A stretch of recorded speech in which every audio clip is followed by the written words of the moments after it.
নমস্কাৰ বন্ধুসকল, welcome to my YouTube channel Assam career job. আজি পুনৰ আপোনালোকৰ বাবে বহুত ভাল খবৰ হৈ গ'ল। কাষ্টম বিভাগৰ ফালৰ পৰা নতুনকৈ চাকৰি মুকলি কৰিছে 2025 বৰ্ষৰ কাৰণে। গ্ৰেড 3 আৰু গ্ৰেড 4 লেভেলৰ ভেকেঞ্চি হয়। 10 পাছ হওক, 12 পাছ হওক, ডিগ্ৰী পাছ হওক, সকলোৱে আবেদনসমূহ কৰি ল'ব পাৰিব। নতুনকৈ চাকৰি আহিছে, অসমৰ সকলোৰে বাবে চাকৰি আছে, সকলো ল'ৰা ছোৱালীৰ বাবে চাকৰিৰ সুযোগ আহিছে। চ' কেনেদৰে আবেদনসমূহ কৰিব পাৰিব, কোনটো পদৰ ক্ষেত্ৰত কিমানকৈ এজ ক্ৰাইটেৰিয়া বিচাৰিছে, কোৱালিফিকেশ্যন বিচাৰিছে, চিলেকশ্যন প্ৰচিডিউৰ কি হ'ব, অৰ্হতা কিমান লাগিব, সকলোখিনি কথা এই ভিডিঅ' যোগে আলোচনা কৰা হ'ব। চ' যদি ভিডিঅ'টো ভাল পায় ভিডিঅ' লাইক কৰিব পাৰে, লগৰ চেনেলটো ছাবস্ক্ৰাইব কৰিব পাৰে এনেকুৱা ভিডিঅ'সমূহ প্ৰতিদিনে পাই থাকিব। আৰু মোৰ হোৱাটছআপ চেনেল ভিডিঅ' ডেছক্ৰিপশ্যনত দিয়া আছে, তাত গৈ ফ'ল'টো কৰি দিব পাৰে। তেতিয়া আপোনালোকে ডেইলি জবৰ আপডেটসমূহ পাই থাকিব পাৰিব। আৰু ভিডিঅ'টো যিমান পাৰে সিমান বন্ধুৰ লগত শ্বেয়াৰ কৰি দিওঁ, যাতে সকলো বন্ধুৱে ডেইলি জবৰ আপডেটসমূহ পাই থাকিব পাৰে। কাষ্টম বিভাগৰ ফালৰ পৰা নতুনকৈ ভেকেঞ্চি মুকলি কৰিছে 2025 বৰ্ষৰ কাৰণে। ইয়াত আপোনালোকে দেখিব পাৰিছে GST and custom, CGST and custom department গুৱাহাটীৰ ফালৰ পৰা ভেকেঞ্চি মুকলি কৰিছে। দুখনকৈ ভেকেঞ্চি মুকলি কৰিছে। এখন গ্ৰেড 3 লেভেলৰ ভেকেঞ্চিৰ ওপৰত নটিচ আহিছে, এখন গ্ৰেড 4 লেভেলৰ ভেকেঞ্চিৰ ওপৰত নটিচ আহিছে। চ' দুইখন নটিচ আপোনালোকে ভালদৰে চাই ল'ব। CGST আৰু কাষ্টম গুৱাহাটী ৰিক্ৰুটমেণ্টৰ ফালৰ পৰা আহিছে। 11 টেক্স এছিষ্টেণ্ট আৰু হবলদাৰ এনেকুৱা ভেকেঞ্চি আপোনালোকে দেখিবলৈ পাব। চ' যদি আপোনালোকে ইণ্টাৰেষ্টেড হয়, ইলিজিবল হয়, আপোনালোকে আবেদনসমূহ কৰি ল'ব পাৰিব। CGST কাষ্টম গুৱাহাটীৰ ফালৰ পৰা ভেকেঞ্চিখিনি মুকলি কৰি দিছে আপোনালোকৰ বাবে। এটা ডাঙৰ সুযোগ আৰু এটা ডাঙৰ সুবিধা আহিছে। চ' সুযোগ আৰু সুবিধাটো আপোনালোকে গ্ৰহণ কৰিব পাৰে যদি আপোনালোকে আবেদনসমূহ কৰিম বুলি ভাবি আছে।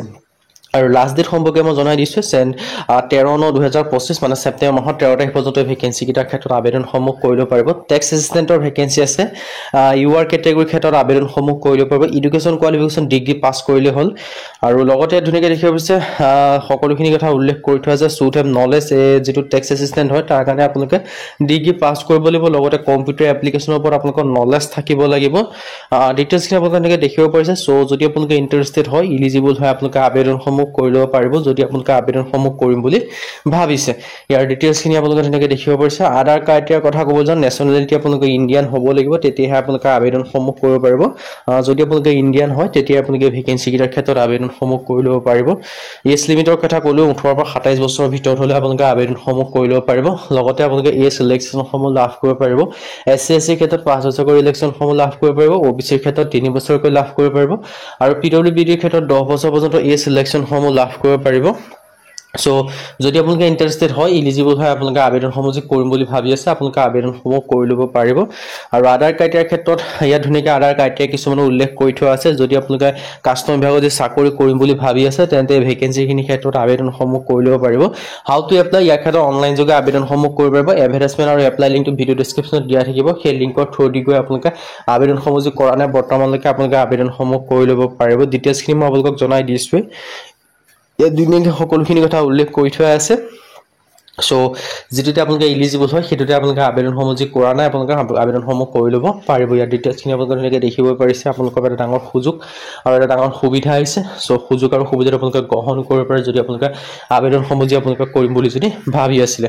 হাউ টু এপ্লাইৰ কথা ক'লোঁ, এখন প্ৰথমখন নটিচ হয়। আৰু চ' দ্বিতীয় যিখন নটিচ মুকলি কৰিছে, মই সেইটো ফালে গৈ আছোঁ। ছবিটো আপোনালোকে শেষলৈকে চাই থাকিব। 23 আগষ্টৰ পৰা আবেদনসমূহ ষ্টাৰ্ট হৈছে। 13 ছেপ্টেম্বৰ ইয়াৰ কাৰণে লাষ্ট ডেট হয়। চ' আপোনালোকে তাৰ আগতে আপোনালোকে আবেদনসমূহ কৰি ল'ব লাগিব। কাষ্টম বিভাগৰ যিখিনি ভেকেঞ্চি মুকলি কৰিছে।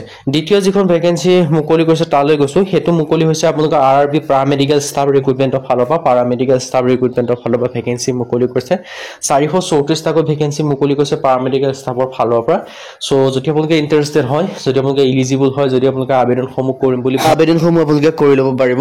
আপোনালোকৰ এটা ভাল সুযোগ আহিছে। ৰেলৱে ৰিক্ৰুটমেণ্ট বৰ্ড RRB ফালৰ পৰা ভেকেঞ্চিখিনি মুকলি কৰি দিছে।